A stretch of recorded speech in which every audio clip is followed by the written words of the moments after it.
La desigualdad salarial es una expresión que hace referencia básicamente al promedio de retribuciones que cobran los hombres por su trabajo por cuenta ajena y al promedio de lo que perciben las trabajadoras por su trabajo por cuenta ajena.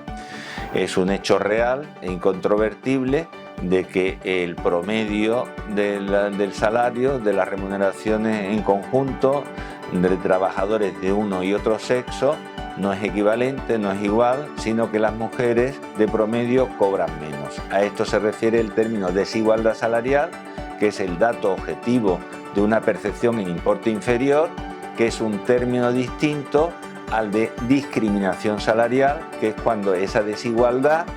no tiene una justificación que responda a la legalidad. Los datos actuales en el importe en que se cuantifica la brecha salarial por razón de género, brecha salarial que, insisto, es equivalente al promedio de lo que ganan los trabajadores de uno y otro sexo de diferencia, pues muchos autores, políticos, periodistas, pues ofrecen unos datos del 30%, del 5%, del 10%, del 17%. Yo voy a ofrecer un dato que para mí me parece que es el más exacto, que es el del importe del promedio de pensiones, del importe de lo que cobran las mujeres de pensiones de seguridad social y el promedio de lo que cobran los hombres, porque la pensión va en función de la base de cotización y la base de cotización va en función del salario. El promedio a 31 de diciembre del 2020 de lo que cobraban todas las mujeres de pensiones eran 912 euros y los hombres 1.355 euros. Esto nos da una diferencia, por tanto, de más de 400 euros de promedio entre la pensión media de la mujer y la pensión media del hombre. Por tanto, hay una diferencia aproximadamente de un 32-33%, al menos, insisto, en este dato que más o menos creo que sí es científico, que está referido al importe de la pensión, que va en función de la cotización, que va en función del salario.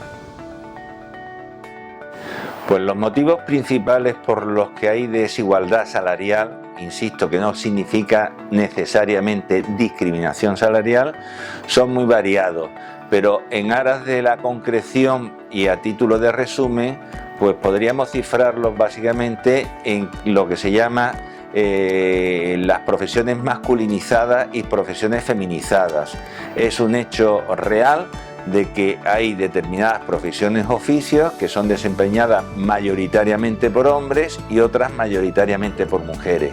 con el añadido que normalmente las que son desempeñadas por hombres pues están mejor retribuidas. De hecho, por ejemplo, en la Comunidad Autónoma de Canarias es de las que hay menos desigualdad salarial, menos diferencia entre el promedio de lo que ganan los hombres y las mujeres, porque nuestra Comunidad Autónoma prima el sector servicios. Normalmente hay más diferencias en aquellas en las que prima el sector industria o la construcción.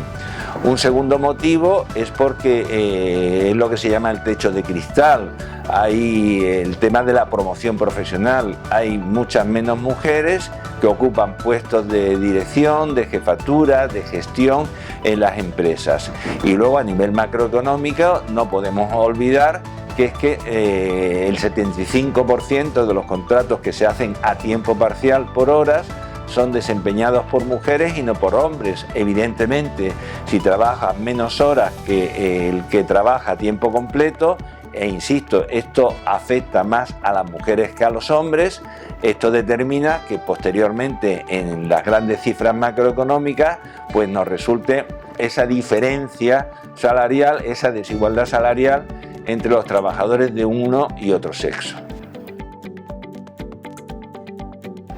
Las empresas, para atajar las diferencias salariales que puede haber en sus empresas, pues lo que tienen que hacer es ir contra las causas que provocan las mismas. Hay que promocionar a las trabajadoras en los puestos de responsabilidad, de dirección. Hay que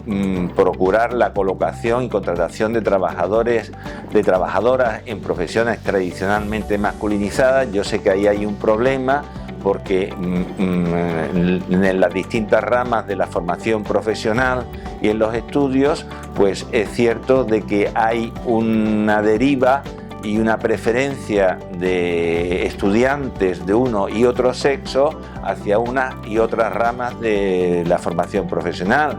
Tenemos que procurar que esa diferencia que hay en los tan acusados en los contratos a tiempo parcial, que el 75% se hacen a mujeres respecto de hombres, pues invierta la tónica. Y luego lo que sí tienen que hacer es aplicar el registro salarial, que es una obligación que estableció un Real Decreto promulgado en octubre del pasado año 2020, que entra en vigor en abril de este año, que obliga a un chequeo interno, a un diagnóstico interno por parte de las empresas para valorar y estudiar y analizar las posibles diferencias que hay en las retribuciones de sus trabajadores.